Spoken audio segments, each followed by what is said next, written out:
ତମ ନାଁ କୁହ? ଲକ୍ଷଣ ମିଶି ଆଜିର ହିରୋ ହଉଛ ତମେ। କଣ ପାଇଁ କହିଲ?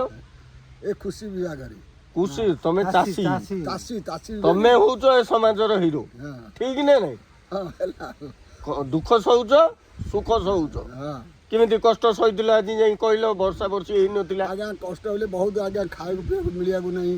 ବହୁତ ଆମ ମା ବାପା ବହୁତ କଷ୍ଟ ପଡ଼ିଥିଲେ। ମୋ ଦେହ କରିଲେ ମୁଁ ବହୁତ କଷ୍ଟ ପଡ଼ି ପେଟ ବହୁତ ବଞ୍ଚେଇଛି। ନାଇଁ ଏ ବର୍ଷ ବର୍ଷା ବର୍ଷି ନଥିଲା। ଏ ବର୍ଷ ବର୍ଷା ବର୍ଷି କିଛି ନାହିଁ। ଜମି ବତର ନଥିଲା। ଏ କାଳ ବୈଶାଖୀରେ ଆଜ୍ଞା ବର୍ଷା ବର୍ଷି ହେଲା, ବତର ଜମା ନଥିଲା। ଜମି ଏବେ ଦେଖିଲେ କେତେ ଖୁସି ଲାଗୁଛି। ଜମି ଦେଖିଲେ ଭାରି ଆନନ୍ଦ ଲାଗି ଭାରି ଖୁସି ଲାଗି ବହୁତ ଚାଷ ଉପରକୁ ଯିବାକୁ ପଡୁଛି। ଏଣୁ ଏବେର ହିରୋ କିଏ? କିଏ? ତମେ କୁହ। ଏବେର ହିରୋ ମୁଁ। ଏବେର ହିରୋ ମୁଁ। କାରଣ ମୁଁ ଜଣେ ଚାଷୀ। ମୁଁ ଜଣେ ଚାଷୀ। ନା ନାଇଁ? ଆମେ ଚାଷ କଲେ କିଏ ଖାଇବ? କୋଟିପତି ଶିଳ୍ପପତି ସମସ୍ତେ ଖାଏ। ଆମେ କଲେ ଖାଇବେ। ଏଣୁ ଏବେର ହିରୋ କିଏ? ହଁ ଏବେର ହିରୋ ଲକଡ଼ ବିଷେଇ ଖଡ଼ବାଘ ଗାଁ। ନମସ୍କାର।